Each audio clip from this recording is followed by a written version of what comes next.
A Scottish law from 1432 addresses the legal consequences of butchering an animal that one did not personally own. It also describes the evidence necessary for conviction. This gave rise to which common saying? Give that one more time. A Scottish law from 1432 addresses the legal consequences of butchering an animal that one did not personally own. It also describes the evidence necessary for conviction.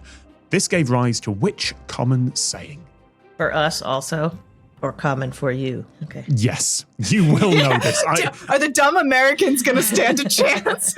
Yeah. This is, to the best of my knowledge, one that's used in America as well. If it's not, then this is going to be a fun 5 minutes as I find that out. Can we ask what the animal is? Or can I guess what the animal is and you can say yes or no? Is it relevant? I don't... Does it matter? Doesn't make a difference which animal. That's a clue. When my mom first immigrated to the United States, she bought a book of idioms in English to try to get more conversational. And so I grew up with the weirdest idioms because it was a very outdated book and probably from the UK and not America. And so she would just say things and I would be like, what? So I'm excited to pull out all my obscure idioms that might be from the UK. I mean, to me, this is not obscure in the slightest. If it turns out that Americans don't know this, I will be surprised and shocked and also apologetic for wasting everyone's time. Wait, so it's from a Scottish law about butchering animals that aren't yours? Yeah, so I guess the British term would be poaching. I don't know if that's a US one as well. No, but poaching is when you kill an animal you're not legally allowed to kill. Yeah, that, usually is in the wild, like rhinos and stuff. Yeah, so this would apply to if someone did that to a farmer's sheep or cow or to the king's deer. I don't know if that's a thing, but something like that. It's like stealing because you're presumably butchering it for you to eat it or take it away. Yeah. So what idioms are there about stealing? Wait, so this is a law. Not my fish to fry.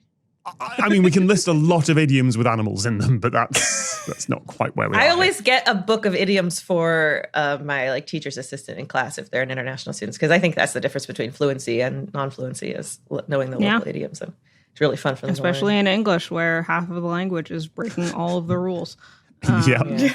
Can you confirm it is an idiom that we're looking to answer? Yes, absolutely. You are looking for an idiom, a common metaphorical phrase.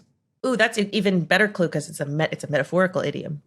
I mean, it wouldn't have been. It is now. It wouldn't have been then.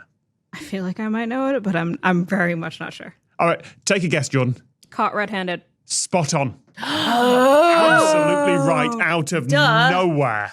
Duh. Yep. Wow. The Scottish Acts of Parliament of James I say that the offender be taken red-handed. Okay. So nice. that became caught red-handed. Literally, if the hands were found to be red, that was the evidence required that they had butchered the animal. That sucks. Yeah, out of nowhere. Jordan, wow. Congratulations. Was that just popped into your head? Well, so because it was a law, what I was trying to think about was if it's a law, it wouldn't be, you have to get caught. You have to be tried. And so it's not going to be a for funsies thing that people do for the lulz. And the only thing that I could think of was a caught red-handed situation. Yeah, literally the red hand means blood on the hands. I'd always assumed that came from killing a person, not an animal, but... Yeah, the Scottish law from 1432 is the origin of the phrase caught red-handed.